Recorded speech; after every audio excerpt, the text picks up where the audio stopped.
The broadcast is now starting. All attendees are in listen-only mode. What's happening Thursday Think Tank? Can you guys hear me? Is that Phil? Oh, it is Phil. I looked to see if you were here just a little bit ago.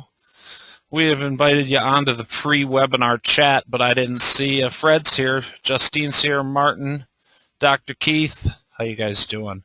How's everybody doing this evening? I think tonight's going to be a fantastic call. I know I'm going to get a lot out of it, so I suspect you guys will too. I think it's going to be an absolutely fantastic call. As always, we got to wait. Let some people get here. I know. You guys are going to tell me I'm being disrespectful of your time, and you were here on time. I couldn't agree with you more. But I'm going to take advantage of you in that we're going to wait just a couple of minutes to get started, because really, that way I don't have to repeat myself. So, yeah, Jason's here with me. Say hi to the people, Jason. Hey. Jason's here. Jason is officially an entrepreneur. He says.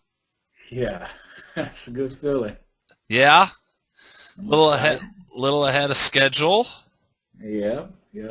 So, what we want to do tonight, guys, is we're just going to talk a little bit about the project loyalty training that Jason's going to participate in with us and drive a lot of that, and what you can expect. We're going to start posting that content tomorrow in the Thursday Think Tank members area for you guys to get at. And then you know that I polled everybody and said, ask Jason a question. So we're just going to have some open discussion. Thursday Think Tank's going to be in radio mode. There's not much to look at on the screen, but we do have a couple of things that we may show you here. There's some questions that came up that dovetail real nice into a sneak peek of some really powerful stuff Jason's been doing that we're going to talk about in loyalty a couple weeks down the line. So that's what we got planned for tonight. Sit back, relax. We got hundreds and hundreds of questions for Jason. We're going to try and get to as many as we can tonight, but I don't want to tell you not to put a question in the question box. But if we don't get to them, it's because so many of you people took the time to ask some really well thought out questions and submit them already. So we definitely want to answer those first. So that's what we're going to do tonight. Jason, do you have anything? Do you have a preamble? A preamble? A preamble? Amble, that's the word I'm looking for. A preamble? Well, kinda. All right. Let me just get this, clear the air and get this out now, because I do feel a little, I guess, somewhat uncomfortable, and I'll tell you why. All right, there is a backstory to this. First off, I hope everybody is doing fantastic tonight. When I was, I think I was 5 years old, my mom threw me a birthday party, right? And all the kids that came down, and we had our little birthday hats on, and I had my scooter, and everything was great. And I hated it. I hated it the whole time. I didn't feel comfortable. And I told my mom, I said, "Mom, I never want to have a birthday party again." And she just couldn't understand why I didn't want to have a birthday party. So I tell you that to say, I like celebrating other people, and I like going to celebrations, and I like rooting people on, but I just feel a little uncomfortable when the spotlight is on me and people are here to celebrate me. So just to clear that, to get that off my chest, it does kind of make me feel more at ease. So I'm ready. Get over it, Sally. We're too bad. Spotlight's on. You already said you'd do it. The think tank here. Simon says, "Man up." Look at, they're yelling at you in the question box now. I know what you're saying. It almost feels a little less than humble sometimes, doesn't it? Yeah. Especially when there's so many people that want, to get in your head and share the knowledge and those kinds of things. I know it's still to this day. It's a very humbling experience being in the position that we're in, knowing that we have a hand in not only helping people all the time, but just being in front of them, being held publicly accountable and publicly celebrated. I feel like it puts some extra responsibility on you. Makes you have to at least try and be better for those people, Yeah, it absolutely does. And I think that's what really gives me the most fulfillment, just being able to, hopefully, provide something that empowers somebody, because I know I can continue to this day, always feed myself with content and information and going to seminars and reading books. And sometimes it can just be that one thing that just says, aha, that was it, just to that one quote or line or saying or person that resonates with you, that really pushes you over the edge to say, it's my time now. Let's go ahead and make this happen, whatever that is. So, yeah, I hear you. Definitely humbling. Definitely. Yeah. Ram says, is this live? You betcha, buddy. So Yeah. just got to prove it to the people that ask the questions. So I know there's some of you here outside of the Thursday Think Tank. You're not Thursday Think Tank members. We did invite a lot of people to this tonight, both from Jason's list and our list of people that are non-Thursday Think Tank customers. So I know there's some of you here tonight that are not in the Thursday Think Tank. So we do have a little bit of Thursday Think Tank business to take care of here because it's Thursday, and this is a Thursday Think Tank call. But we appreciate you being here. I want you to hang on, and we're going to get through this in the next couple of minutes here. We have some software called Project Loyalty that you Think Tank members have been waiting a long time for training, and we're going to be starting to release quite a bit of the training tomorrow. You can see my screen here. It's going to be, for now, Thursday Think Tank site, guys, is going to get a complete revamp here in the not-too-distant future again.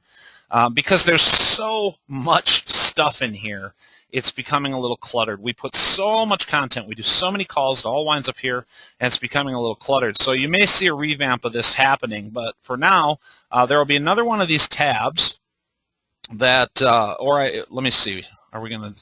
No, that's technical training. I'll rename this software training, and I'll be adding another one of these tabs for Jason's Project Loyalty training that'll be in here starting tomorrow. And we just want to let Jason tell you what to expect. Ed and I will be participating in some business model discussions, and when we get to the technical end of loyalty, we'll be participating there very heavily, making sure you're up to speed with the new done-for-you campaign builders and done-for-you campaigns. So, but I want to let Jason just take 10 minutes, 5 minutes, whatever it takes, and kind of let you know what to expect and why selling loyalty is different than selling anything else and why it's not. So, Jason, why don't you go ahead and just let them know where you're coming from with this training that they're going to start seeing tomorrow. All right. And I'll definitely take this from two aspects, being that there's some new people on the call that may not be in the tank. So if I'm repetitive here, I'm going somewhere with it. But I am extremely, extremely excited for you all to really start digging into this training.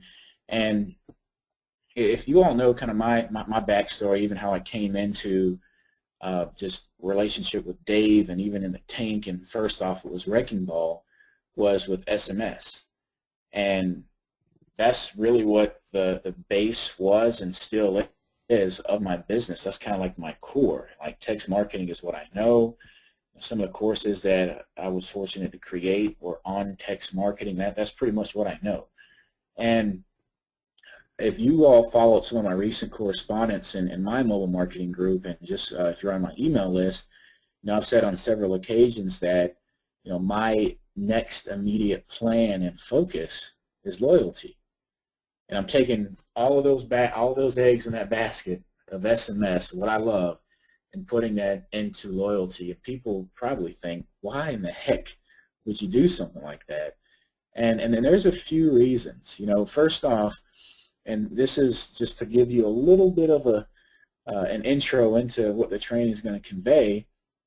When you think about prospecting businesses and approaching businesses, We've often said you want to go for your best buyers. And you're probably wondering, what are your best buyers? These are the people that are most advantageous, that would take you up on your product or your service. And oftentimes those people are those that advertise. Those are the people that have money to spend. And when you advertise, what it tells you as a consultant is that these business owners appear to care about their business. They appreciate visibility and getting out in the community and having exposure. So you have to be paid for your services. So that's a key indicator that, hey, these businesses have the budget to pay for it. Now, with that being said, that's really a standard you want to go after. But answer me this, all right? Answer me this. What business do you know? Just want to just think about where you're at in your area. What business do you know that does not appreciate customer retention? What business do you know that doesn't appreciate increase in buyer frequency? What business do you know that would not want their existing core audience to come back more often and show more customer loyalty to that business? And that answer is all of them want that, right? So case in point, there's a country restaurant. It's called a Junction here in my local area. And I've never seen them advertise. I've never seen anything in the paper, newspaper, anything. But you know what? When I go and get my food, you know what they always ask me?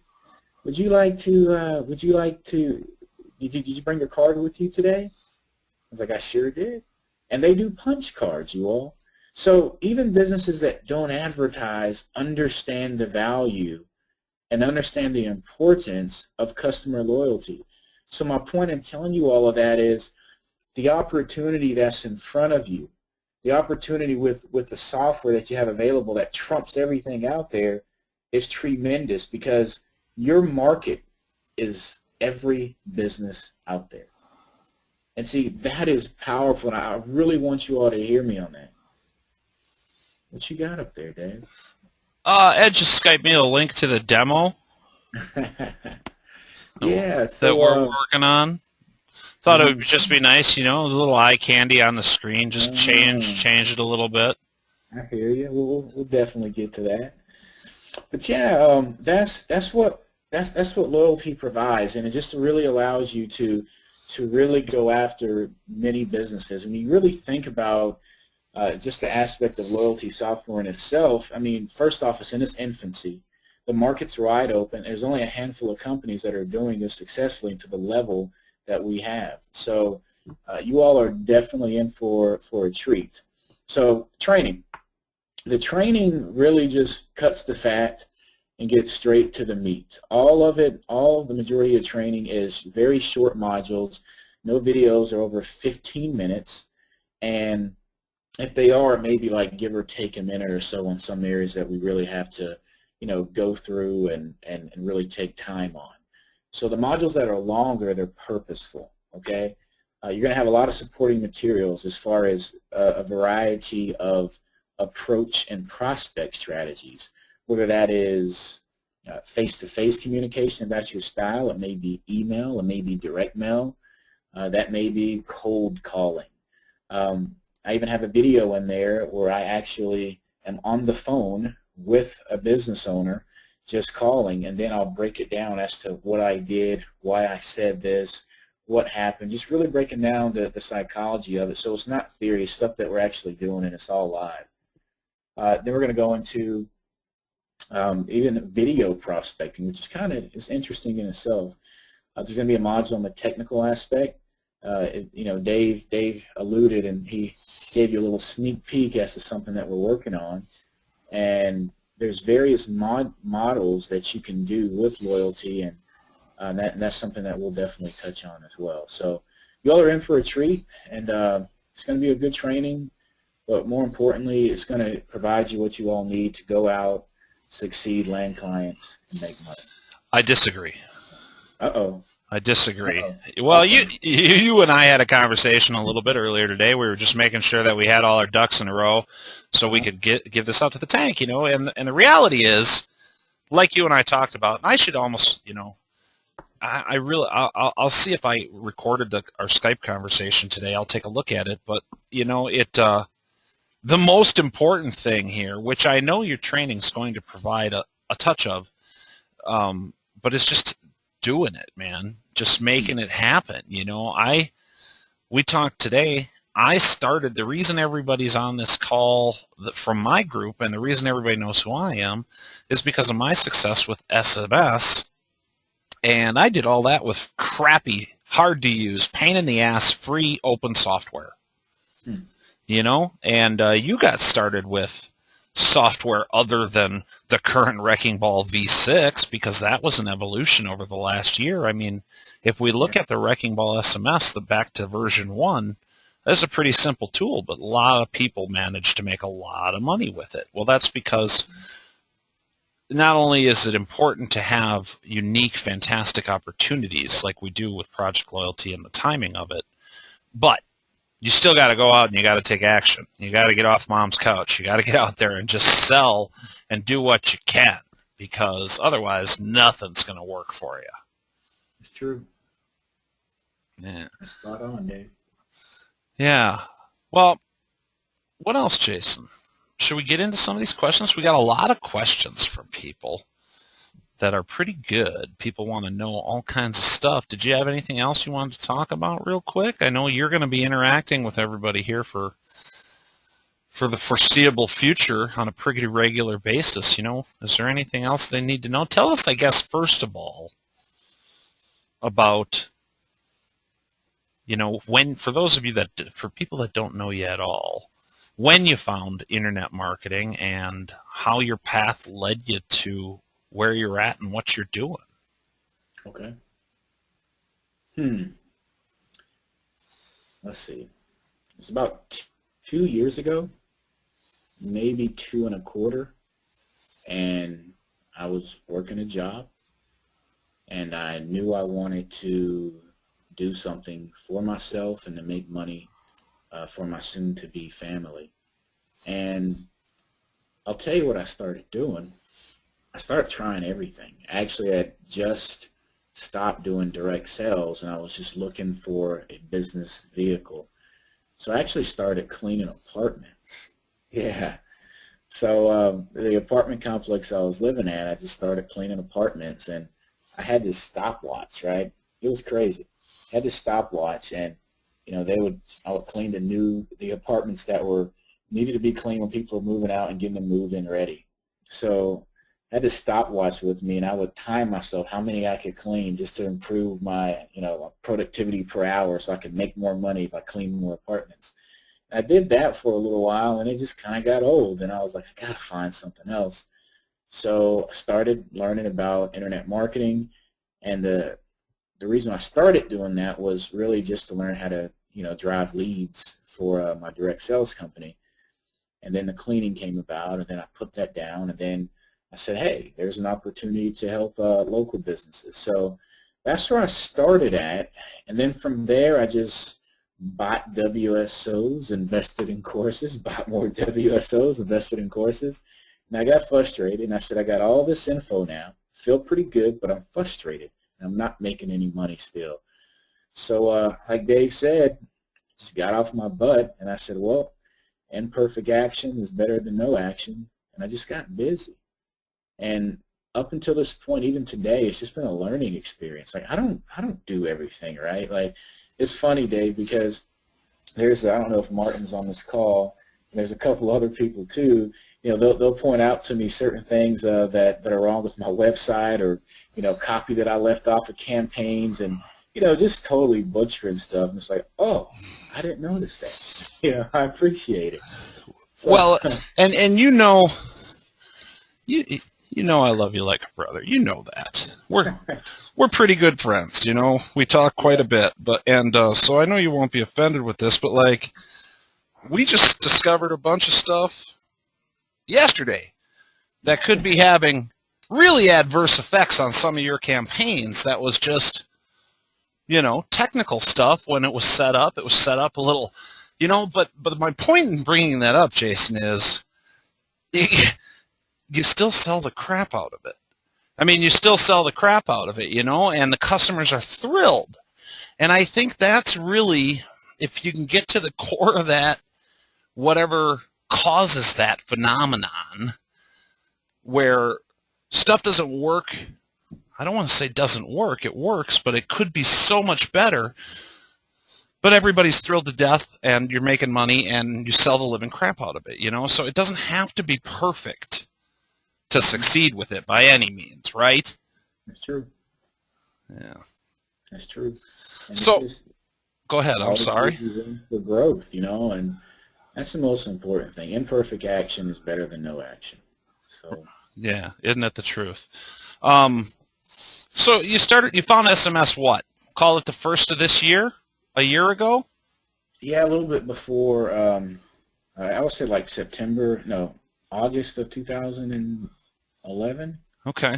And I just started studying it, but I didn't really get started until I think, November of 2011. Okay. So right before 2012. Did you buy my $1,000 a day WSO? I did. That's how you came to know me? Yep. Because I you know, when you and I, the first communication that we had, I think, you sent me something. It wasn't the SMS Bible. It was one before that to take a look at, right? Mm-hmm. To ask if I would promote it to my list. And I don't even think I returned your call at the time. No. And then we noticed on our end, you know, because you'd put in a support ticket, we'd log into your system. It's like, this dude's really got a lot going on inside a wrecking ball here. And that's really how our relationship came to be. Was I noticed the exponential growth curve of your company because you were using my software. You know, so you went from really nobody knowing your name in the SMS world the first of the year to quitting your job here 2 weeks ago. I mean, is that correct? That's correct. And you got, what, 2 little girls? 1 girl. 1 little girl and a wife that was out of work for a while here in the last couple months, right? Yeah. Or switching jobs or something like that? Transition, yeah. So that's I'm going to put you on that spotlight. That's a pretty impressive accomplishment, really, don't you think? I mean, are you happy with it? I'm very happy, Dave. I feel liberated. Excellent. That's what we like to hear. Awesome. So you started selling SMS, and then I know you're involved in all kinds of different things, and we're going to get into that because there's a couple of questions here that I want to ask you that'll dive into that a little bit more. But from SMS at, call it the first of the year, where did your company go? Where did Mobile or Social Media Works go from the first of the year? You know, as far as offerings, I guess. Well, how I really started, even how some of my WSOs came about, the digital products, was the coupon business I created. And that put me in front of several businesses. And pretty much what I was doing as a summary was just building a master database in my city and sending offers out. And then your WSO came about, and I was like, this is kind of interesting. And I said, if I can do this for, a multitude of businesses, why can't I go and just do it individually? So that's when I started building mobile VIP clubs. And, from there up until like the beginning of the year to the first quarter of the year, that's when I really started doing a lot of my action, and I put on at least 10 clients during that time, and every one of them was somewhat successful, like for the most part, very, very successful, and that's kind of where it took off, and I just got busy. Busy. Really, that's what it comes down to, isn't it? Yeah. Yeah, and you're still running a variation. I mean, so from day one, this is an interesting point. From day one, you've been building your list, not the individual businesses' lists. That's true. So that gives you power to then sell to more businesses. But I know this question is in here. How, when you're doing that, when you're running the the citywide deals. How are you explaining that to the business owner? Just the citywide deals? Well, you're signing up new restaurants or what have you. Are you building two lists simultaneously, one for the restaurant, or are you splitting the list with the restaurant? No. And see, and I'll tell you, just like Wrecking Ball from version 1 to now where we're at right now, it's been an evolvement. Like it's evolved. So in the beginning, I don't want to get too much into this, but I guess it's what we're here for. In the beginning, pretty much what I was telling people, and these are particularly restaurants, that's the niche I started with, was that I have a way that can help you increase foot traffic and bring people in the door. I can drive customers in your door, net new customers. And what we're doing is building a master database of people that would like to receive special VIP offers from your restaurant, and we'll send out a blast. We're building a community list, and once a month we'll drive in new people in your door. Do you see a value in that? Well, who doesn't want to reach new customers if somebody else is going to be doing the marketing for them? So they started paying me. I started charging between $197 and $297 a blast, and that's where I got started with. Gotcha. So you've always sold the promotional blast and owned the list. That's the way you've built your company. Yeah. Cool. All right. Then, go ahead. No, you go. Good. So then that evolved, and the conversation then became, how would you like to not only drive in new customers, but get your own customers to come in more often? And the question was, well, how would you do that? So the mobile VIP clubs came about, and all we were doing was just building a database of their existing customer base and sending out marketing messages to that customer base to increase the frequency. And the way I portrayed it was this is literally how I used to sell it. I drew a circle on a piece of paper, and in the middle of that circle, I want you to just visualize this. I just divided it and put a line in the middle. And at the bottom of the circle, I said, what we have is a full growth business system. I said at the bottom of it is daily deals. And what we're doing is we're doing marketing for you on your behalf, and we are building a master database, and it's always growing, so we're going to send one blast a month to your list. To our list to bring people in your door, net new customers. The top of this half is the mobile VIP club. And what we're going to be doing is helping you increase your customer frequency and getting your existing customers to come back more often. So the person that comes once a month, how can we get them to come twice a month? So as you see, business owner, this is a full growth program where we're driving net new customers and increasing your frequency. And that's all I did, and it worked. So then that's kind of how I got started with the clients selling SMS to those individuals. And then some of the people from there was just, I started approaching other businesses where I just promoted, the VIP club, or I promoted both. So it really kind of depends what you got room for on your master list at the, the day you're talking to that guy. Yep. Yeah. All right, cool. Should we take some questions? Let's do it. That's what we're here for. All right. Let me pull up my list here. Let's see, and these are in no particular order, guys. No particular order. A lot of you entered questions, and we're going to try and get to as many as we possibly can tonight. But Greg S. wants to know, what was the biggest obstacle you faced in educating prospects on the benefit of mobile marketing? Being too technical. Being too technical. I think that was, simply put, here's the thing. This is a teaching point here. Business owners don't care about any features. They don't want to know how the system works or it has viral functionality. No other platform has that. They don't care about that. Here's what they care about, and here's what I know, particularly restaurants, is they want to increase frequency, foot traffic, and drive more customers in the door. That's all they want. How would you like to increase business on your slowest days? What are your slowest days, business owner? Get them talking. Oh, Mondays and Tuesdays. Okay. well, if I could drive business in on Mondays and Tuesdays, would you see a value in that? Well, sure, but it would depend how would you do that. Well, let me show you, right?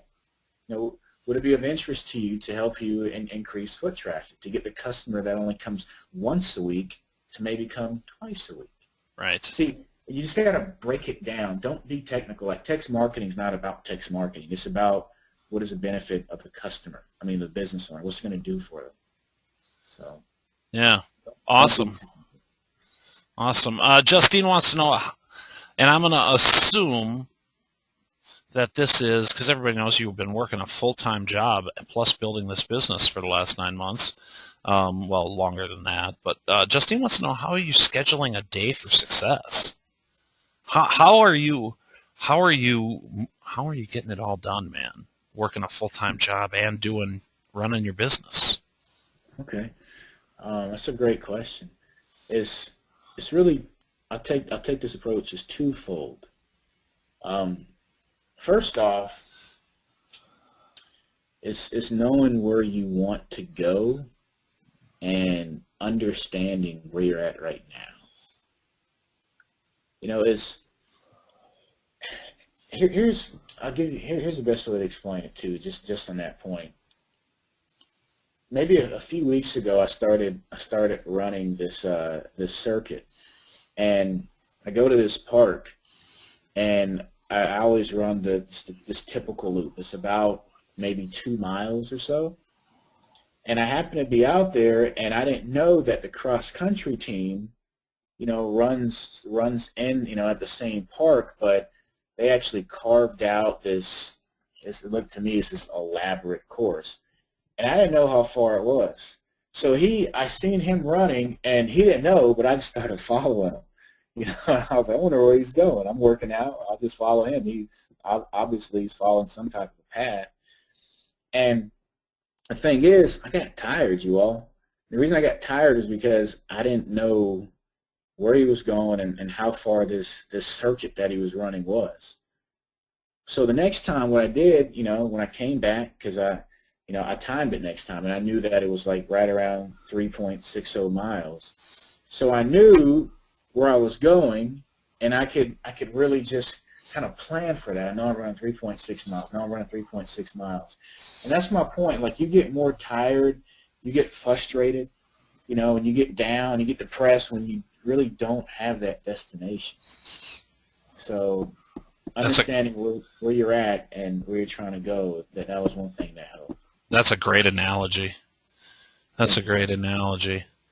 John says, not a question, but I wanted to read this. Hi, Jason. Just wanted to let you know, without your WSO, I would not have found the tank. Without your inspiration and support, I would not have taken action.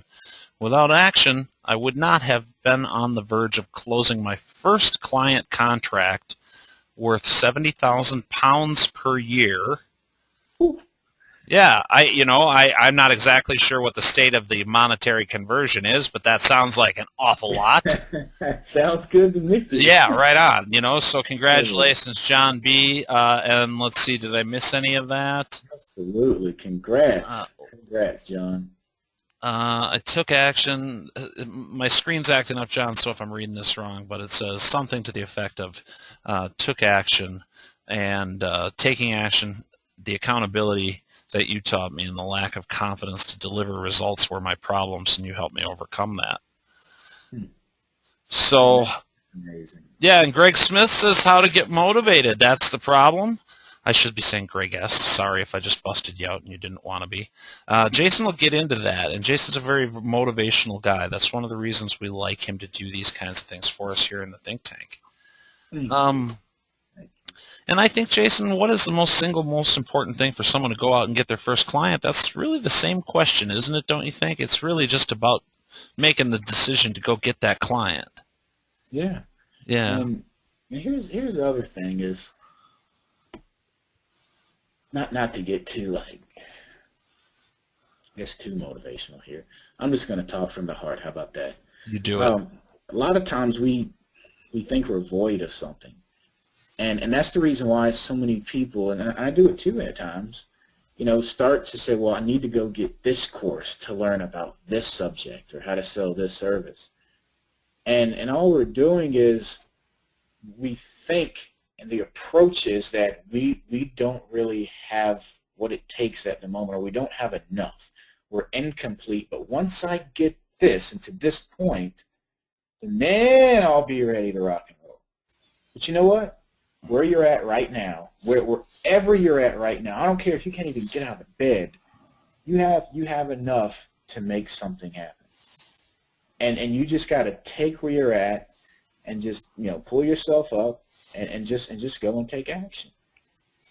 I couldn't agree more. I couldn't agree more. If you think about it, guys, I don't care. You guys know me. Most of you know me, so you know that I don't pull words here in the Thursday Think Tank. So if you're a deadbeat loser, right, and you're living on the skids or staying with friends because you're just that kind of person, there's still been those times in your life where you've wanted something. Wanted it as bad as you want to breathe, as bad as you need to eat. You've wanted a new car, even though you couldn't afford that new car. You find a way to go do it, to go get that car. You borrow money from your mom or your dad or your sick uncle to go buy a car, that you can't afford, and talk them into it. You find a way to do it. And the bottom line is that once you make a decision to do it, you'll find a way to do it. It's just about making that decision and then standing by your decision.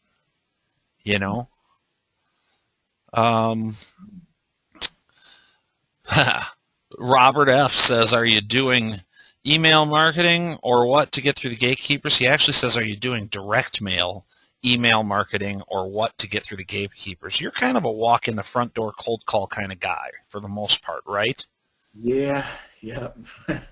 That's pretty much my style. And here's the thing, you all, is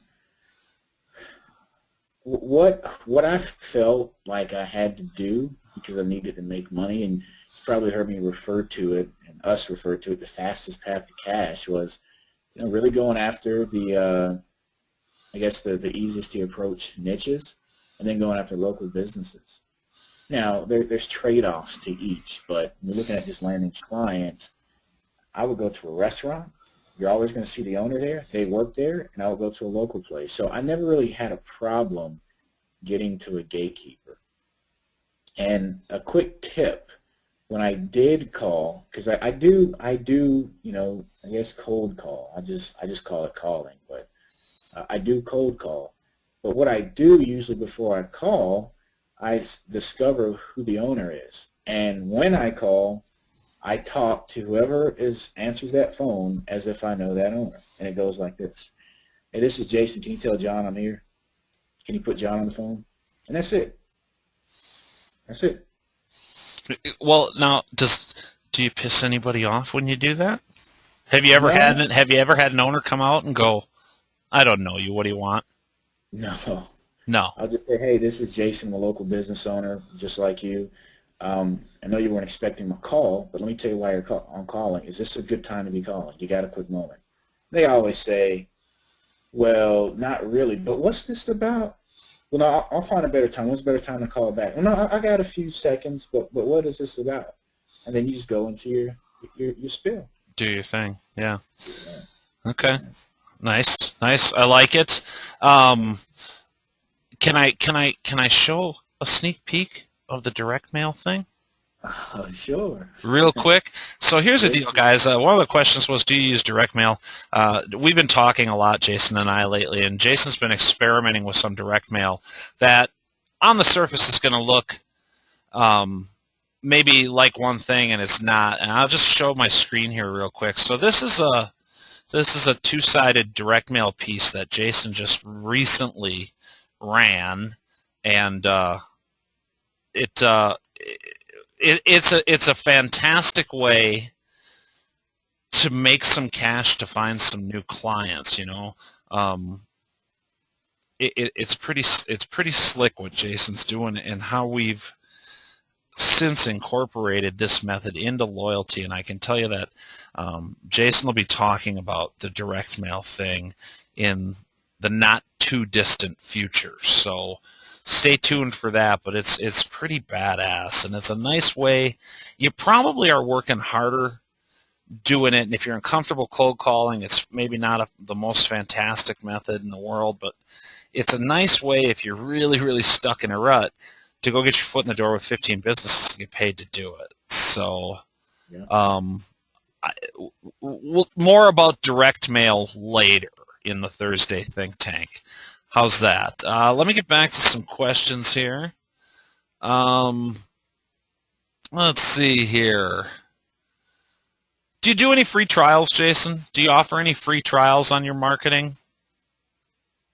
Yeah, I mean, that's really a lot how I got started to a degree. But I do, but you have to do free with a purpose. You know, so when I say that, you oftentimes don't just want to give something away for free. Like I'll give you an example. Like when I started my deal service, I would convey and go through my orientation and go over the facts and stats and data and how I'm going to help them increase their business and what we're doing, and then I'll even drop the price. And then once they see the price, they say, well, I don't know if I can afford that right now. It's not been done before. I say, well, it gets better, and then I go over free. So that was one example how I did it. My point is you want to convey the value first. Another instance how you can do it is when you can really see the benefit, and maybe you have I guess an insight as to if I can prove that we can deliver results, then I know the client is most advantageous to pay. So I've done that before too, and have done a results in advance campaign, and pretty much that agreement was, I have a deal service, but we're going to be building a mobile VIP club for you. I just want to let you know if we're going to do a trial for 60 days, and if it goes how we think it should go, then here's what the price is going to be. Well, for any reason that we part ways, I want to let you know this is my list. I'm going to be using this list for my deal service. So it is really conveying the value and stating the expectations up front. And then third thing is just kind of knowing where you're going, like do free with a purpose. All right? So I hope that helps. Yeah, that makes a lot of sense, because you're absolutely right. If you just walk in and say, hey, I'll give you this. I mean, if that's your opening line, well, how much value are you really offering them if you can walk in with that kind of an opening line, None. Let's see. This is a great question.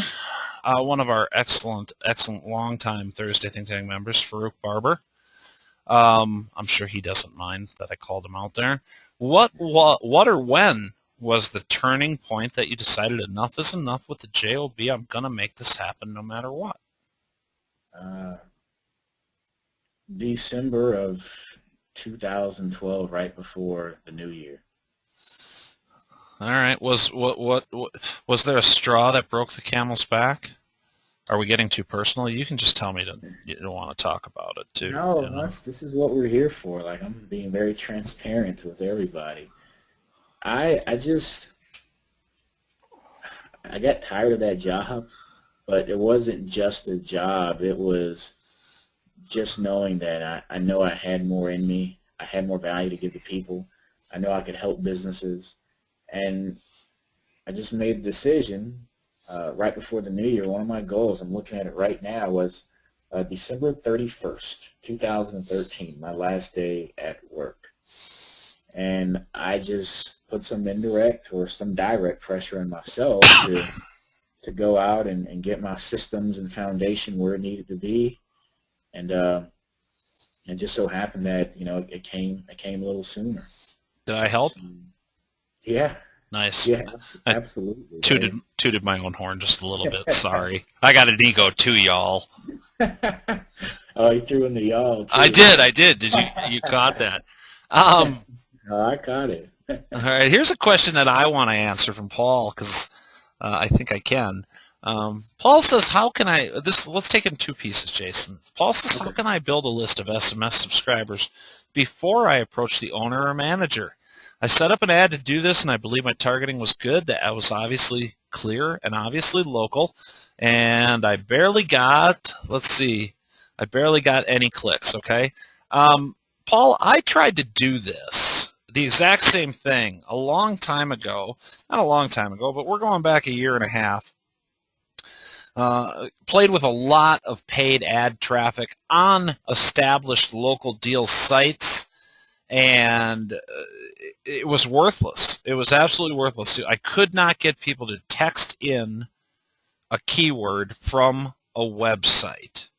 I just couldn't get them to do it, not for a random join our VIP list.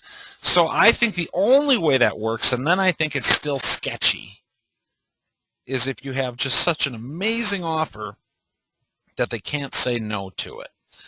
Jason, any thoughts on the approach of building an SMS list to then go Yeah, sell the list? as in a deal service or selling Yeah, the yeah, SMS. yeah, yeah. Yeah, absolutely. That's in fact how I got started. You all made me go back here. What we did was we went to different businesses, and it was pretty much just like a pre-launch. And you ever see like internet marketing courses, the kind of like following that launch formula, and they give you little teasers. Here's what's coming, and they give you a little bit of content, and then you got the big cart release to buy the product. So that's kind of what we did, and we started spreading the buzz. So one of the first venues we went to is we went to the college, and I talked to some of the admissions people at the college and just say, hey, we're starting a great service. It's going to be good for college students, and it's going to help them save money, and we're helping the community as well. So we kind of made it like a very altruistic, beneficial to both parties type of thing. We were able to set up a tent for like $25. And then what we did is we went out to local businesses around the area. And what we said to local businesses was, hey, we're starting a new service. The goal is to promote local businesses in the area and to get more people to support you all, and to really help you, increase, income as well, to increase sales.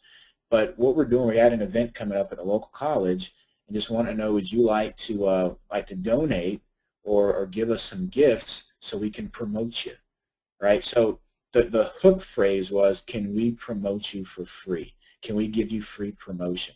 It's not going to cost you anything except just providing us a couple of gifts.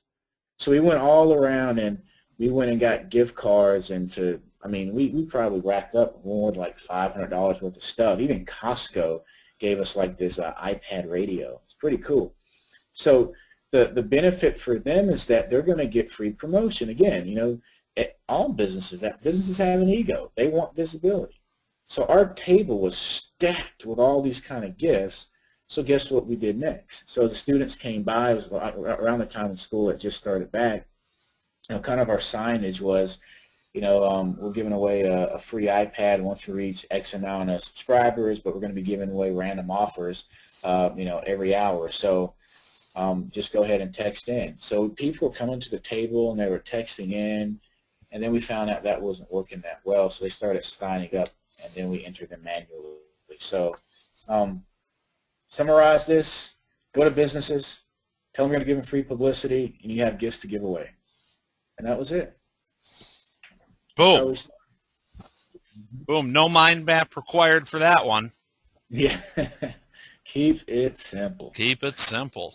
And that's a great way to expose yourself to a business too, because it's completely non-threatening. It's just it's a fantastic way to expose yourself to new customers. Yeah. Let's see. Tony D. Tony D wants to know, if you looked back over the last 9 months, what would you do different? Let's talk about the failures. Let's talk about the epic failures, because everybody likes to watch shit crash. That's just the truth. Everybody likes to see a train crash or something like that. Nobody likes to see the injuries, but you know what I'm saying. People don't watch NASCAR to watch cars go around in circles. Let's talk about the crashes. If I were to say, I think it would be setting the proper parameters at the start of a new client. When I tell you all I take imperfect action, like I'm like the poster child for it.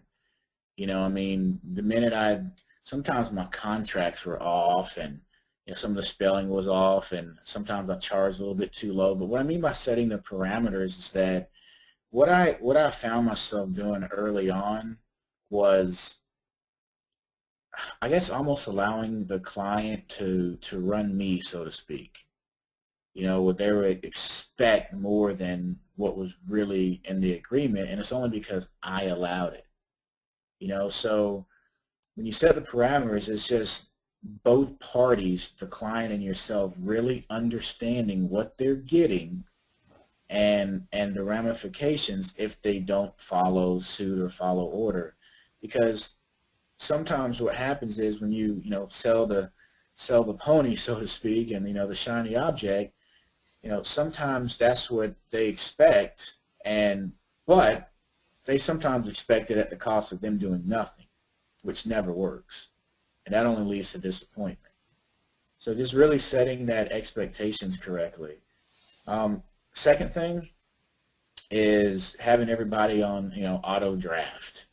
I called myself the collection agent. I went around collecting checks, and I was thankful, don't get me wrong, but it just takes up a few hours whenever it's payday. I don't have it today. Can you come back next week? And it's like, what? So, and that again comes back to setting the proper parameters.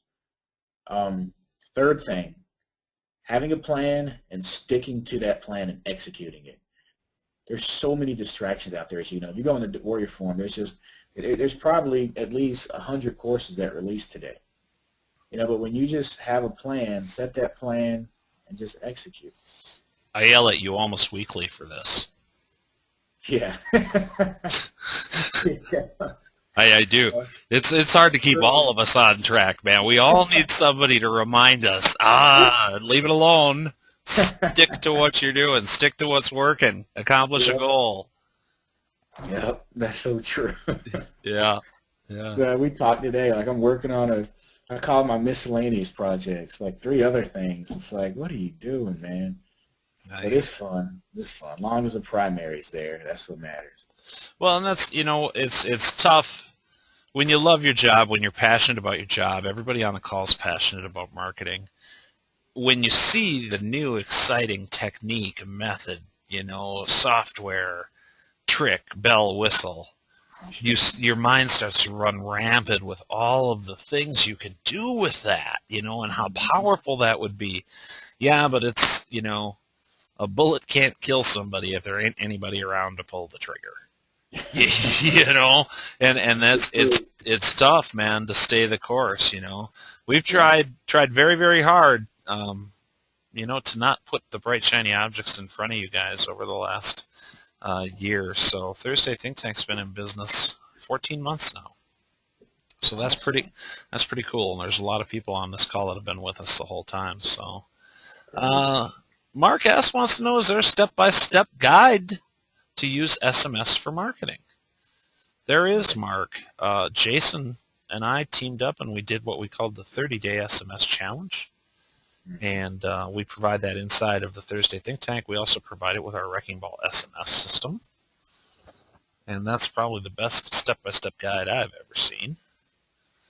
Let's see, what type of business do you run and what tools do you use to run it? We kind of already covered all of that. What we haven't probably talked about at all, Jason, is you do an extensive amount of offering value added in the form of pairing up paper coupons with mobile coupons. You always expose businesses that have run coupon campaigns in the past and add that value added mobile onto there. And that's kind of a specialty of yours. Do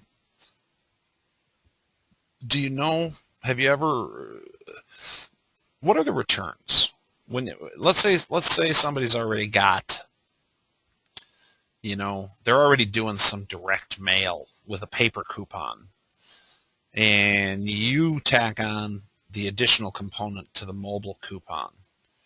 How many mobile coupons are redeemed versus paper coupons? Do you have anybody tracking that real hard right now?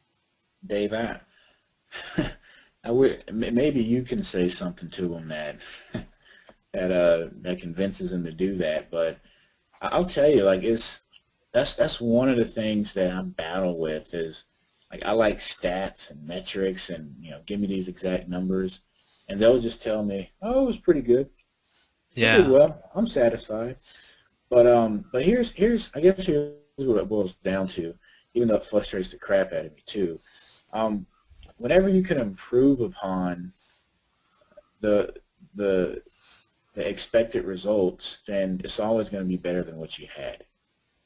And that's really what I sell. Improve upon your existing advertising. And the result is always they're satisfied. But I don't have any die-hard metrics. I wish I did. Yeah. So maybe you can twist their arm. So. All right, I'll give it a shot. I know a guy who knows a guy who is a guy. Yeah, but they come in, though. They definitely come in. I don't know Yeah. where. Okay, that's cool. Brian J. wants to know what are the best types of businesses to approach. And I know we're going to talk about this in the project loyalty training with fastest path to cash, but why don't you just touch on that real quick? Hey, I'll just go with what I know, you all, and that's restaurants. Restaurants. We're just restaurants. They understand immediate marketing. That's stuff that you can do for businesses and get immediate results. And that's one of the good things for retention, where you can, any service that you can deliver, the quicker results, it develops trust within that client with you quicker, which allows you to be around longer and get paid longer. So that's why I like working with restaurants. All right. All right. This is a good one. Okay. What is the key factors of evidence for you that your revenue stream will continue now that you quit your job? Huh. Paul That's a G great question. wants to know. Yeah. Well, first of all, I'm pretty sure that I talked Jason Bell into quitting his job. You guys, there's a Skype recording that maybe Jason will let me release to you, and you either have it or you don't. You're either an entrepreneur or you're not, is my take on it. So talk about the gamble a little bit here, Jason. Dave, I'll tell you, man, I do attribute a lot of what our conversations were and some of the wisdom you bestowed upon me. And the last conversation that we had, I guess, wasn't too long ago. Maybe was it a couple weeks ago? Yeah, ago? last week sometime maybe about this. Yeah. Yeah, and I guess it kind of came to that point, and everybody reaches that point, even if you're fed up or you just know that you know that you know. One of the things Dave and I talked about was just when you believe the value that you portray in yourself, when you believe in yourself wholeheartedly, that I don't care what happens around you, what fires are going on, what chaos, when you believe in yourself wholeheartedly that nothing can shake your tree, then you know you're going to be all right. And I know that sounds like just real motivational and soft, but it's true. And I mean, yeah, you got to have some of the foundation, the reality there. But you know what? The reality is, if you believe in yourself that much, you'll make anything happen. Anything. And that's what it came to. But that belief only comes by acting it. That belief only comes by taking that action. And the more you take that action, the more you do what you sometimes don't want to do, you get stronger, right? And you develop that inner fortitude and that emotional resilience. And it just came to a point where it's like, hey, my business is doing good. I'm landing clients. I believe in myself. I don't like this job. It's time to go. It's time to go. Time to go. I completely agree, and I want to add to this. I'm not trying to talk anybody into quitting their job. That's not what I'm doing here right now. Okay, it's gonna come off like that, but that's not what I'm doing. And the reality is here for a lot of you, for most of you, maybe not most, a lot of you, that you're working a job that you're good at, that's tolerable, that may even pay you what you want to make, but you'd rather be working for yourself. I would ask you to dig deep, deep, deep within yourself and just ask yourself the following questions in making your decision. Are you just infinitely employable? You know, a job is just that. It's a job. Now, if you're, 25 years in at Google and you've got a big pension coming at the end of it, that's a whole nother conversation. But if you're truly in a job that you hate, man, set a goal to make some changes. Whether it's working for yourself or finding a different job. Don't work a job that you hate. If you believe in yourself, you don't have to do that. The only reason to work a job that you hate is if you feel guilty about your contributions. If you truly believe you're contributing to the bottom line, to the gross national product, to society, to your community, to your church, whatever the case may be,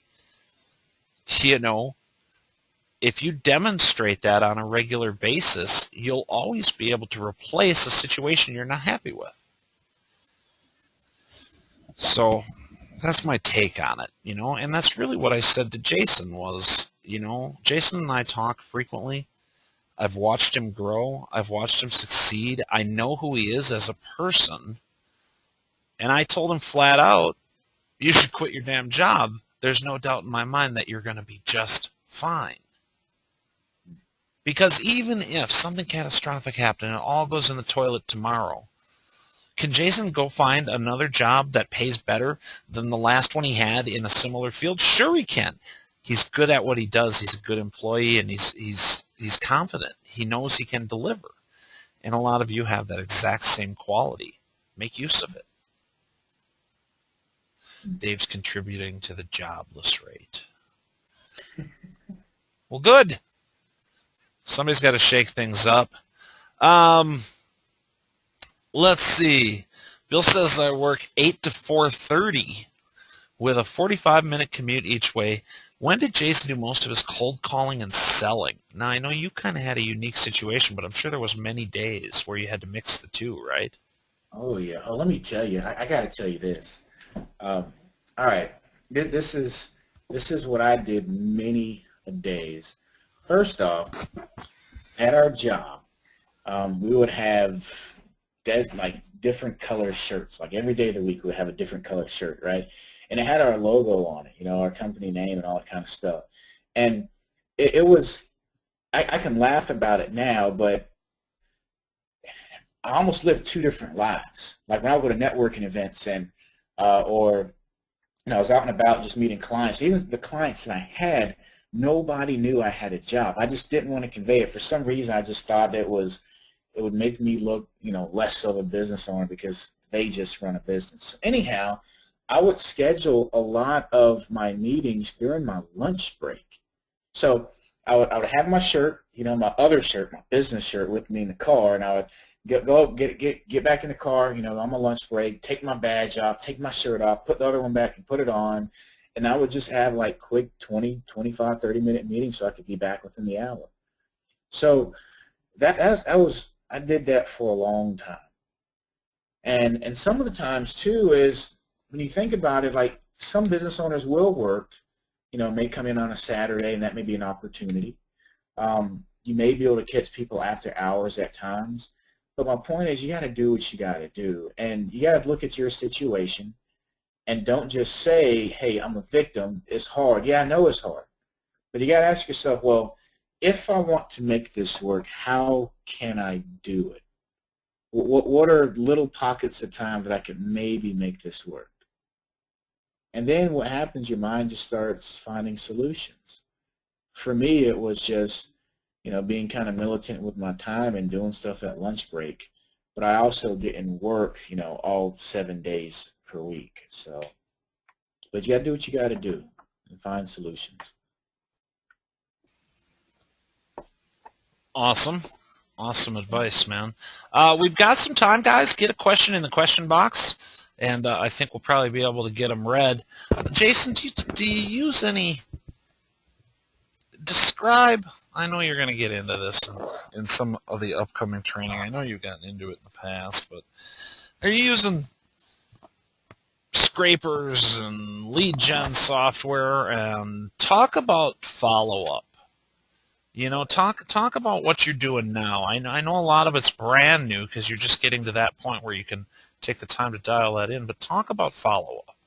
Yeah, absolutely. And this is going to be from two angles to you all. You can do it manually, and manually is really just looking at just different fishing holes, which we'll get into some of that in the training. And one of my best prospecting places was Valpak, right?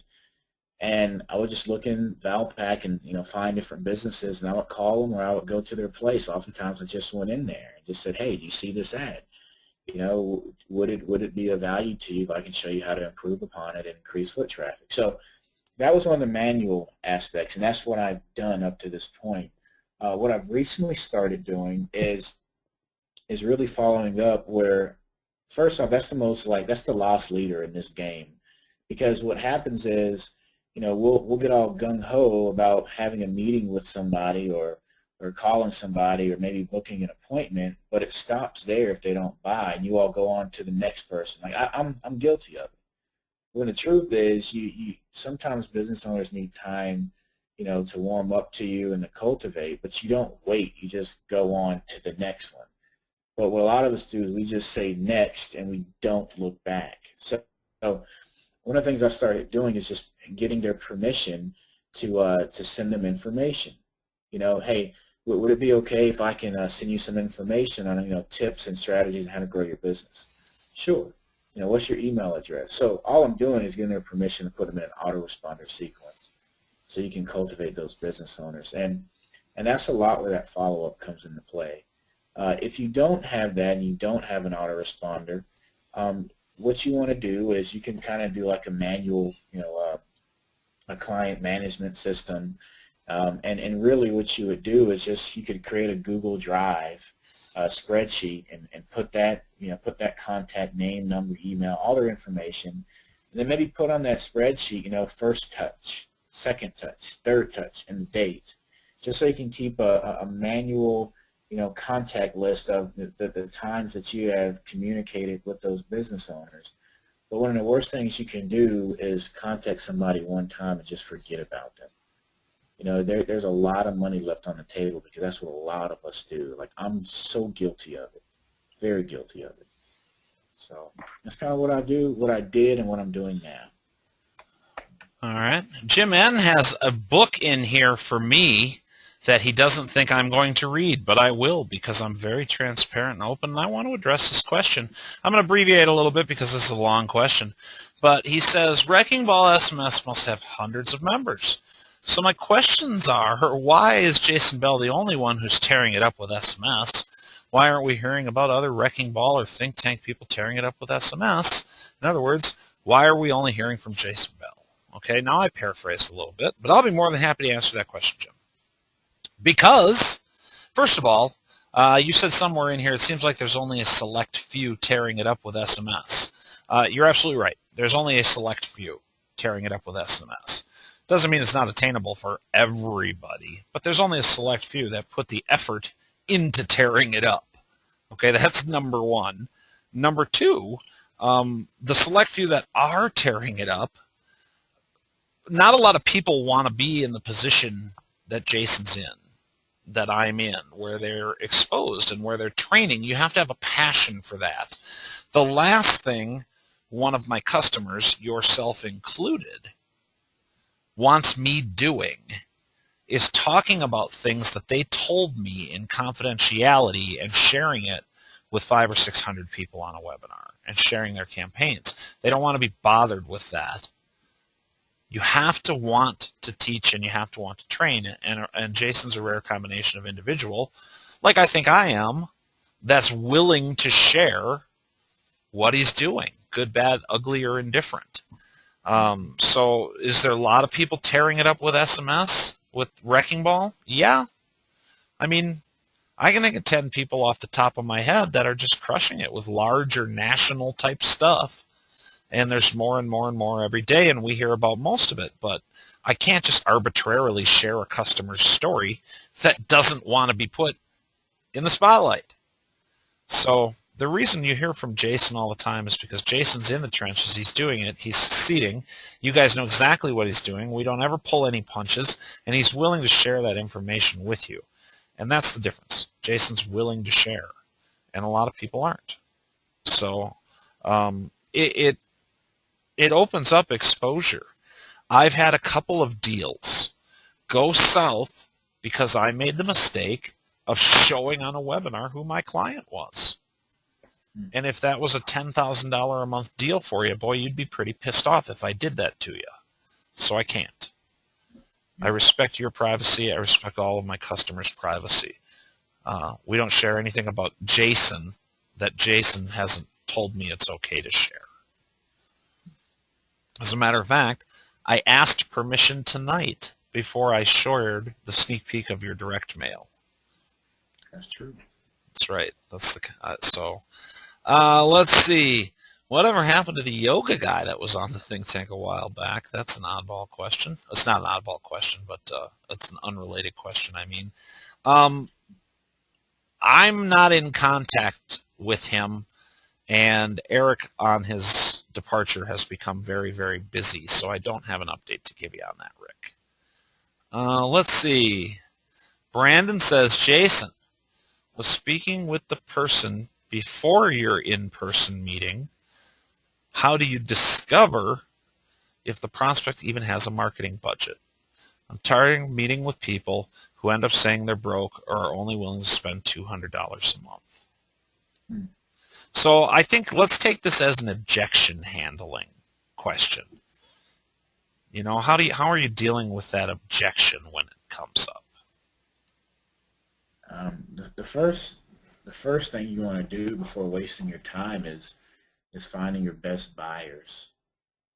And you know, you always want to put your effort and your time in the best possible places. So yeah, don't just meet with people and sit down with them like, hey, I commend you for doing that, but it probably leads to more disappointment than what you want, and that's what you're conveying. So find people that are advertising. Like, it's not hard to go to the grocery store and look in, you know, those free reports or the town magazine or the big half-page ads in the newspaper, or even in the old school, people use this as a doormat phone book, you know, Valpak, direct mail in the mail, those from the big campaigns and just big direct mail cards. All those are your best buyers, because you know that stuff's only coming to you and it's only in front of you because people are spending money so you can see it. So that's how you avoid wasting time. So you know, if you target somebody, let's say now you're in a meeting situation and somebody says, well, I don't have it, it's not in my budget. Well, now you got to go on a fact-finding mission and see if they're giving you some BS. And if they are giving you BS, it may be some indication that what you conveyed wasn't appealing. So now that's an indicator, a checkpoint to say, hey, you know, maybe I'm not communicating correctly. Maybe I'm not conveying this right. How can I improve? See, there's always checkpoints along the way that keep you on track to let you know kind of what's going on. And there's indicators, right? So if those, let's say all those are true, that it's the best buyer, that people are advertising, you know the service can benefit them, and they give you some BS and objections, first off, number one, don't ever take that objection. Figure out what's the true problem. You know, one book by Frank Bedker, how to, what is that book called? How to improve myself from failure to success in selling, by Frank Bedker. He always uses the line, in addition to that. Well, I don't have it in my budget right now. Things are kind of tight. Well, in addition to money, what else is holding you back from moving forward? Because I see that, you know, you do show an interest and you do see a value in it. In addition to that, and oftentimes that's the true thing. So, so 2 points in on that. Make sure they're your best buyer clients. And number two is don't just take the first objection, because oftentimes there's probably another reason. And all that does is improve upon your results for the next person. So I hope that helps. Helps. I think it helps a lot. I think it helps a lot. We're going to get wrapped up here, guys. Brandon says, thanks, man. So, let's see. Let's see. Richard says, got into this group after Geo Coupon Commander. I feel like I'm warming up, Dave. I know we got. Hey, just a minute. If any more questions, please put them here now, because Yeah. I'm feeling good, guys and gals. I'm feeling pretty good right Oh, now. well, then we won't wrap it up. If there's any questions, get them in. Get them in. Get them in. Let's Look have at the you. last All, call. all of a sudden, the warmth of the spotlight feels okay, says Jason.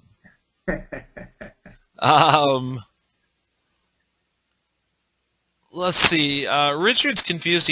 Apparently he owns a lot of our software. Richard, I'll tell you what. Put in a support ticket and just let me know that you asked this question in the webinar, and I'm going to reply to that over there. Richard's got a lot of our products. He's a little confused about which ones he needs, how they tie together, and what he's listening to right now. So we'll help you straighten that out. That'll be a little easier. Basically, everybody on my list got this email. We invited everybody because I thought this call was going to do an awful lot of people an awful lot of good. So that probably did confuse a handful of folks. So let's see.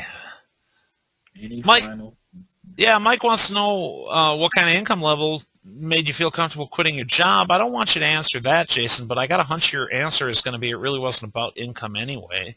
So if you want to talk about that, I mean, if you want to talk about income level, you're welcome to, but I don't want to put you on the spot. I'll talk about it in another angle if that's fine. Yeah. Well, here's the thing. After I matched my income that I made on my job, it gave me a little bit more confidence. I had a little more pep in my step, And it's kind of one of those things like, success just brings about more success. And, once you start, feeling good, and one of the things of that was really replacing my income, and I was like, man, this feels pretty good. I wonder what else I can do. So that was one of the decisions that started me thinking sooner about leaving my job. The other thing too is you want to take care of the things that you got to take care of and be to a degree somewhat practical. So I got all my credit cards paid off, so that was a goal. So I got all that paid off, and then I put away about 6 months worth of income, and I just started planning. So I was saving like crazy, paid my credit cards off, and then I could really just kind of breathe a little bit and just say, hey, is this really what you want to do? And the answer was yes. Right on. So I'm here now. There you go. Jason S. says, thanks, Jason, for being willing to do this. Yeah, thank you, Jason. I appreciate you. Absolutely. Thank you. Stuart says, can you and Jason please do a short role play with you being a restaurant owner and Jason offering you text messaging? No, I won't, because every time I try and role play on a webinar, it just sounds corny. I'm not very good at being somebody other than myself. I don't own a restaurant, so I don't feel compelled to make a proper objection. It doesn't work out. However, since Jason says he's feeling so good, if somebody wants to jump on the call and role play with Jason and be the restaurant owner, he might be up for that. What do you think, man? I'm down for it. Yeah, he's down for it. Is anybody daring enough to jump on the call and be the restaurant? And don't just be a hard guy, Don't just be the hard-ass restaurant guy. So if you are, put your hand up, and we'll come back to that.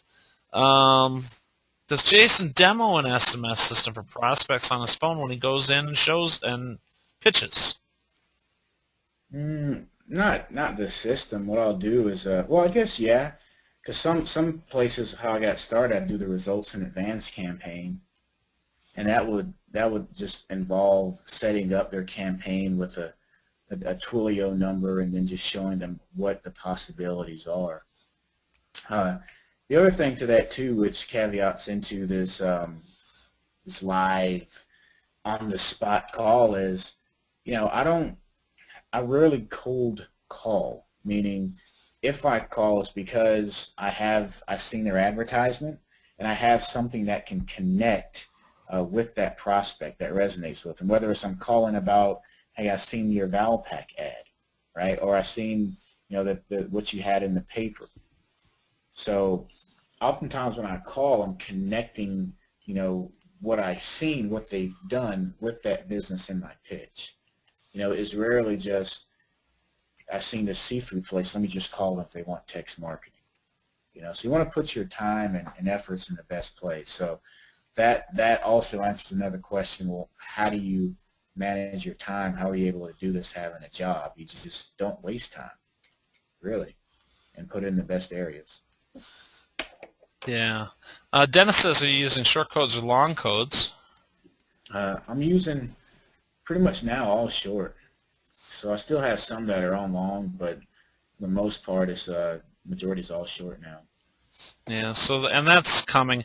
There was a question in here earlier about the upcoming October 16th changes to the FTC regs. We'll be having a special call about that in the not-too-distant future to cover exactly what that means, in our opinion, to you guys, and what steps we're going to address in our SMS platform for you to be able to deal with those regulations. Brad Satchel is your restaurant owner, Jason. And I'm about to unmute Brad, and Brad owns Brad's Crawdads. Brad's Gumbo. Brad's Gumbo. I'm just making that up. Brad had his hand up.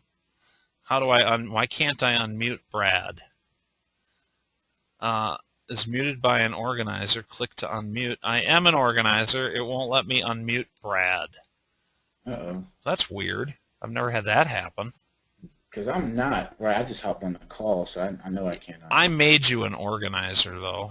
Okay, so But can I do it? you should be able to. Now it says, oh, no, wait. Yeah, let's see. Yeah, I don't know why I can't. If you just go to the attendee list and click the little red stripe microphone next to Brad Satchel's name, that'll unmute him. I don't know why I can't. He has his hand up? He did. He doesn't anymore. Oh, it should be in order, though, so okay. Yeah, Brad Satchel. Brad Satchel. Oh, there he is. Roger wants to know, will there be a replay? Yeah, of course, Roger. We're recording this. Brad. Hello? Yeah, how you going? Hey, Brad, how are you? Good, thank you. Fantastic. So Brad's gonna be Brad has Brad's Gumbo. The Gumbo guy. The Gumbo guy, and I assume you have some pretty good gumbo, hopefully. And just like I was telling you all, I rarely, I don't say I've never done it, because actually I did that this week. I cold call, but the majority of the calls that I do is they're tied to something they have done. There's a connecting point. So let's just assume that I seen their ad in the Vowel Pack, okay? You ready, Brad? Okay, I'll give it a go. Okay. And I want you to be an owner now, just kind of put your, in a state of mind that, hey, this owner's working 60-hour days and comes in at 10, leaves at 8, and there's another sales guy calling. So anyhow, so the phone rings, and let's just say one of the workers there, the associates, answers. And I already did my research, okay? So I'll say, hey, this is Jason. Can you please can you please put Brad on the phone? All right. So now Brad's on the phone, and this is what I say next. Hey, Brad, this is Jason Bell. Hope you're doing well. I'm a local business owner in the area, and I know you were not expecting my call, but I work with quite a few restaurants in the area, and I want to run something by you. Is this a convenient time to be calling? And what would you say, Brad? Look, best time to come is if you come in and speak to me possibly after 2 o'clock this afternoon, that'll be fine. Okay. Well, Brad, I know you're a busy guy just like I am. What we need to do is I only work by appointment, so you said 2 o'clock. Is that a good time to carve out 15 or 20 minutes to discuss ideas, how to grow your business? Yeah, that'd be great. Okay, fantastic. Have a good one, Brad. Take care. All right. Well, actually, let me go back to that. All right, fantastic. Well, Brad, I don't mean to be rude by this, but how good are you at keeping appointments? Would you like me to give you a reminder? You hear, Brad? Hello? Dave? Yeah, no, that'd be fine.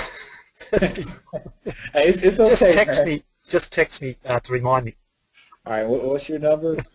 555. This is real, Brad. This is the gumbo place. So then what I'll say is, well Brad, I have your number. I understand things come up. If you could, just out of courtesy, give me a call. I want you to write down my number. Do you have a pen on you? Yes, fire away. Okay. Yeah, here's my number, 555-5555. I understand life happens. If something comes up, be free to go ahead and give me a call. And otherwise, I'll see you at 2 o'clock next Tuesday. Okay? Okay. Thank you. See, that was easy though. Jason, you got to mute Brad so we get rid of the echo.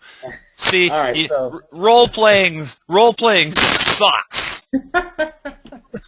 Hey, I was gonna say like that was like the easiest one, right? But it doesn't usually go that easy. So, but there's a few teaching points in there, right? There Point was. that out, okay?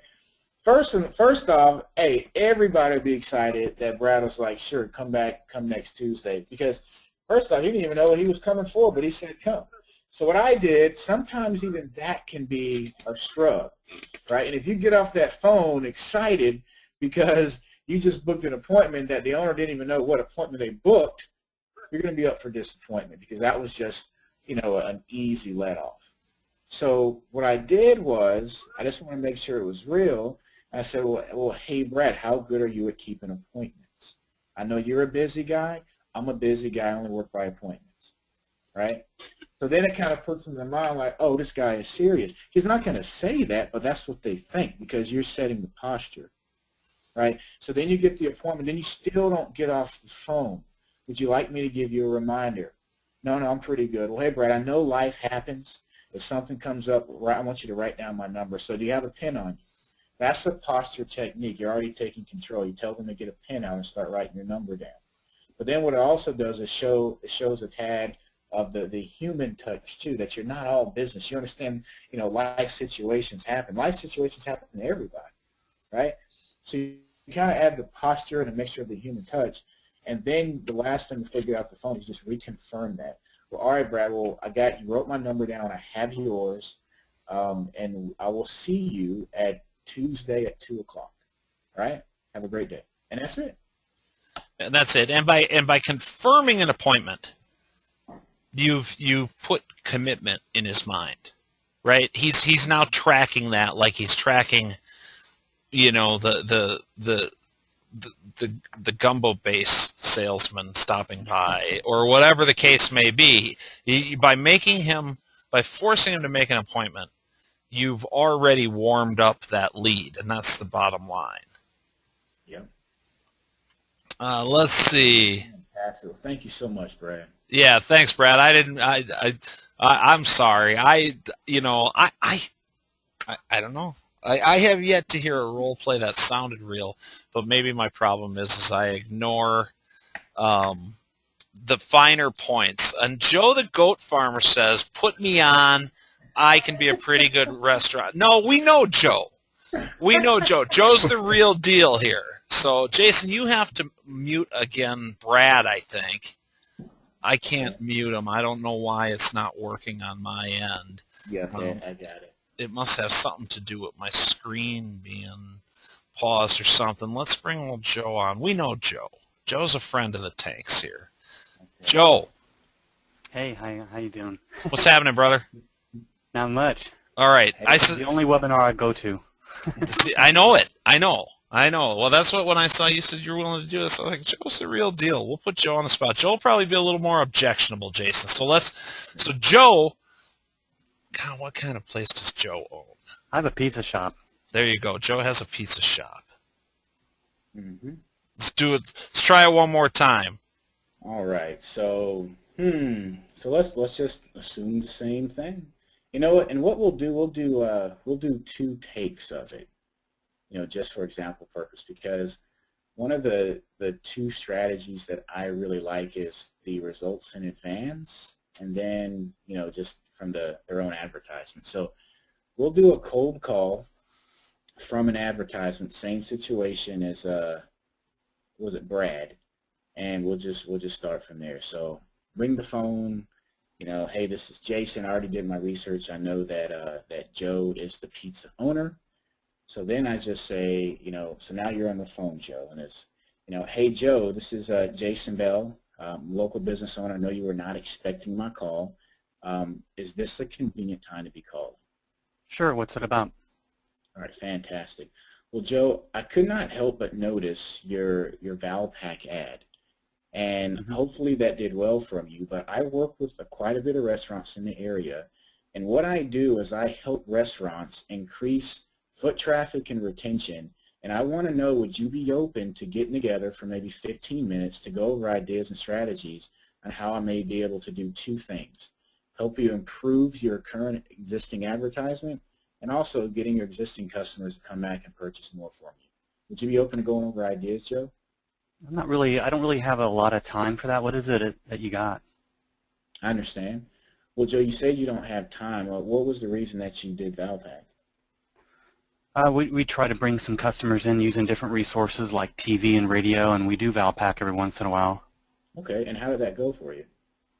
It goes pretty well. I mean, it's a little bit hard to track, but we bring a lot of people in through radio and TV, and we're doing pretty good actually.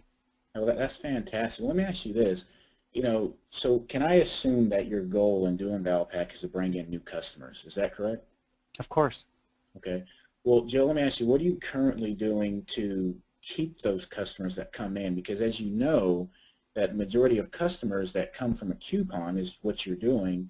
They're oftentimes, one-time wonders. But what are you doing right now to keep those customers? That's excluding the great service that I know you do.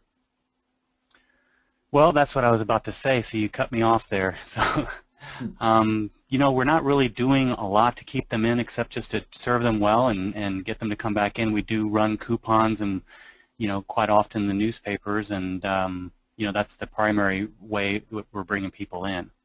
Hey, what do you got in mind? And I commend you for that. And that's one of the things that we do that really is our expertise is we help business owners that do advertisements like you do, that you're currently doing. But we get those new customers to become regulars, but then we have means to put together systems that encourage repeat buyers. So, for instance, one of your core customers that comes in once a week, how do you get them to come in again?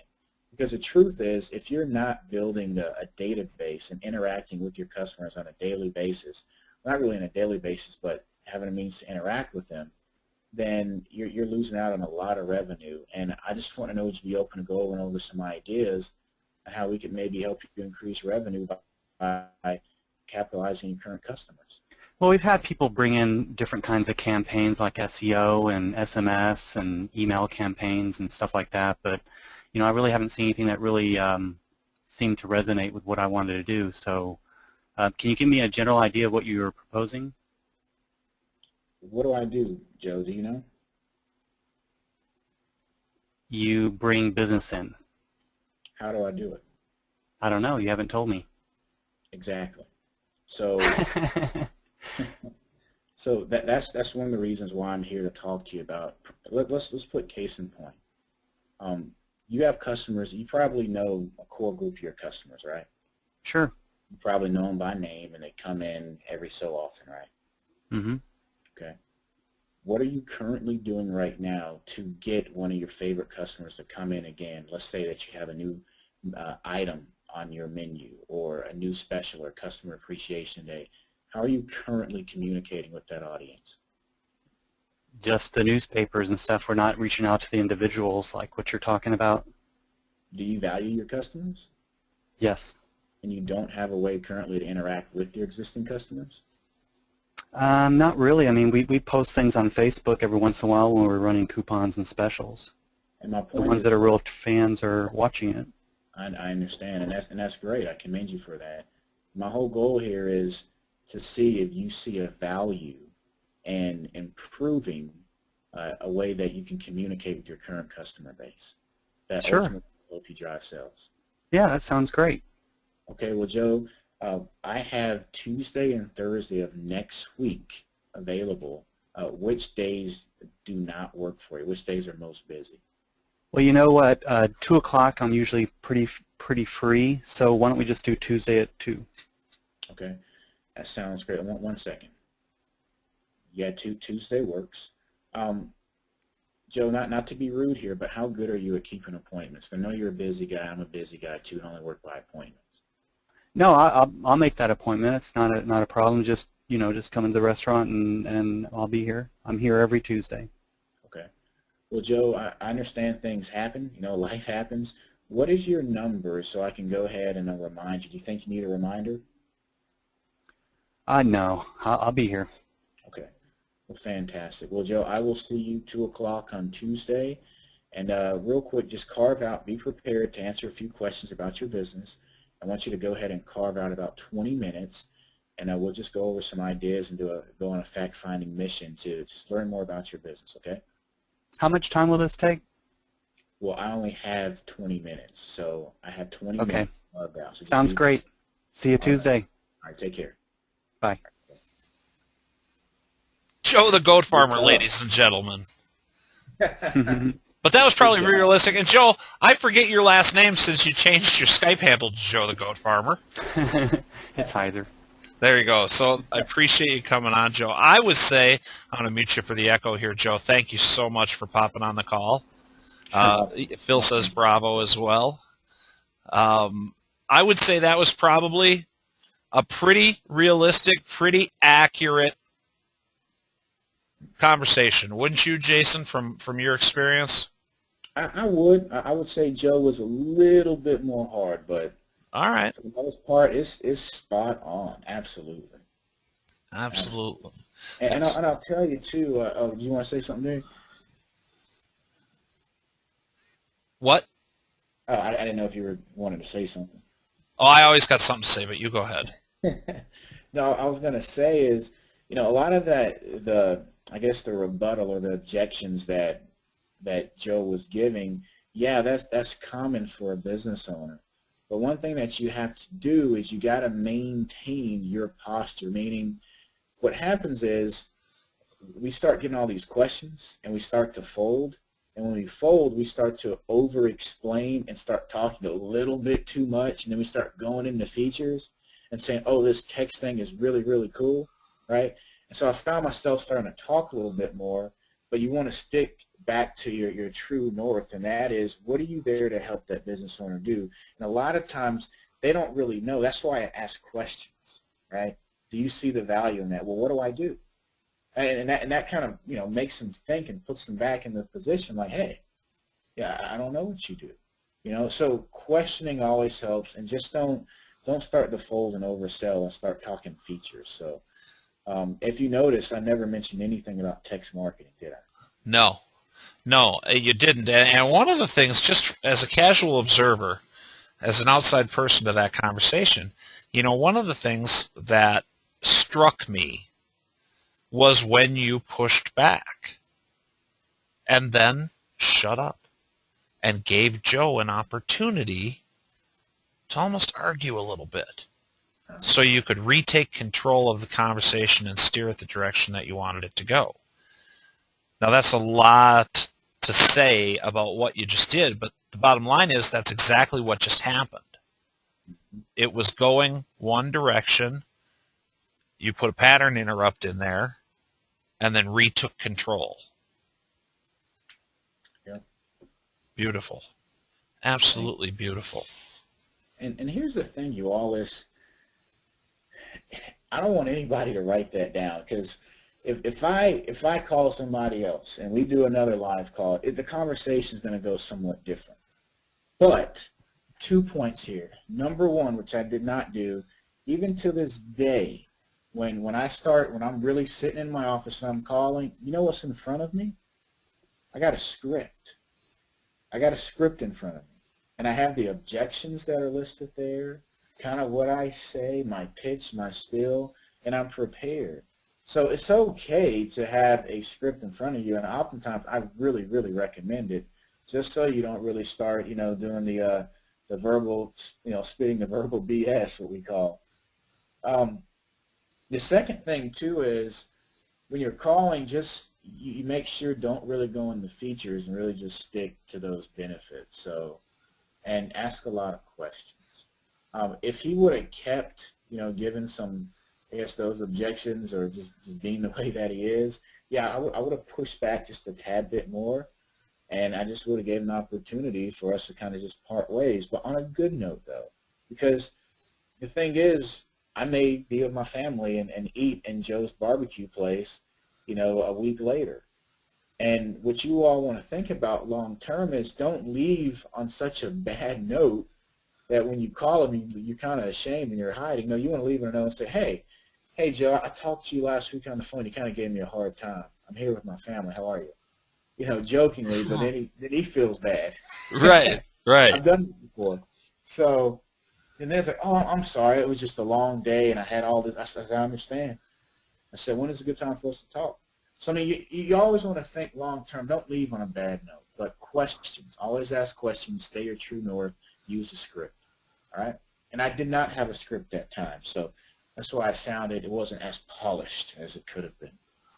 I don't know. It's pretty polished to this hillbilly redneck. So, and Joe says he tried awfully hard to put you on the spot to get you to just admit it was SMS, and you didn't. And I think that's an important note, too, They don't want, it's not about the features. It's about finding them more customers. Yeah. Too often we show way too much. All of the features are powerful. They all have a place. They all have a use. Very rarely is that use or place in prospecting. So, what else we got for Jason Bell, guys? Coming up on an hour and 45 minutes here. Wow. I know, right? That call went fast. What a fantastic call. Mike wants to know, have you ever tried using Google Hangouts to try and do multiple client acquisitions all at one time? I never have. That's a great idea. I started seeing people do that a lot just with webinars. But you know what? We might have to try that, Dave. Yeah, we just may. We just may. But I haven't done it yet. And if you do it, please let me know on the results and kind of how you did it, because I've never done a Hangout actually. Okay. Let's see. Ivan wants to know, did you ever build a list from traffic in a shopping mall? So what? Yeah, that's what I'm doing now. Yeah, just we'll get into that. Jason will get into all of this stuff that he's been doing that we haven't talked about in the Thursday Think Tank in the upcoming months of the Thursday Think Tank. And there's some pretty cool shit going on in the mall. Oop, pardon my language. Peter says, great call, loaded with good info. Can't wait to hear more. Thank you, Peter. Yes. Thank you. Good to have you. This was a fantastic call. Jason, I don't see any more questions in the question box. I'm going to wrap it up. Anything you want to close with? Otherwise, I got a couple of quick updates to give out, and we'll get her done here. Other than I am extremely excited to be part of this community. My goal and my mission, I promise to you all, is to really just give you the truth, the absolute value, what I do, not just theory. And I'm looking forward to this journey with everybody and helping us progress in our businesses. So I'm a real guy, and I know you all are real people, and I couldn't be in a better place. So I appreciate the opportunity, Dave. Oh, I appreciate the fact that you're willing to do this and take this journey with us. So I've already told everybody, that we're bringing Jason into the tank to talk about some new and fresh things, some things that I'm not in touch with that you guys need to hear. So that really starts tomorrow. Well, it really started today with the end of Jason's JOB. I appreciate all you guys being here, asking these phenomenal questions. I hope everybody got a lot out of it. Obviously, I know that you did, judging by all the thanks in the question box for Jason. Project Loyalty training will be posted tomorrow, midday. Go into the Thursday Think Tank members area, click Project Loyalty. There will be another one of these drop-downs. That's where it'll be for now. We'll be moving some things around in here, but that's where you can find this tomorrow, and we'll be sending out an email. I guess with that, I'm going to wrap it up. We'll get this replay processed. We'll get it to you whether you're in the think tank or not, because I think this helps everybody. If you're not a member of the Thursday think tank and you'd like to join to get your hands on Project Loyalty and all of the training that we do in there, these types of calls and strategy calls, technique calls, and method calls, and calls, you can do that. Easiest way is just drop us a line at support. You can find that from any one of our emails that you've gotten, and we'll find you a way to get into the Thursday think tank. So it's the only offline mastermind, the only marketing mastermind on the planet that has its own goat farmer, ladies and gentlemen. Thanks again, Joe, for jumping on the call. Can't thank you enough.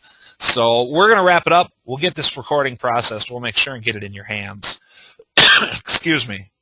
And with that said, I want you to all have a great evening and a very profitable tomorrow, and we'll talk to you real soon. Thanks again, Jason, for being on the call, man. I really appreciate you sharing with everybody, being part of this community. So, Thank you. all right. Talk to you guys soon. Bye-bye. Have a great night, you all.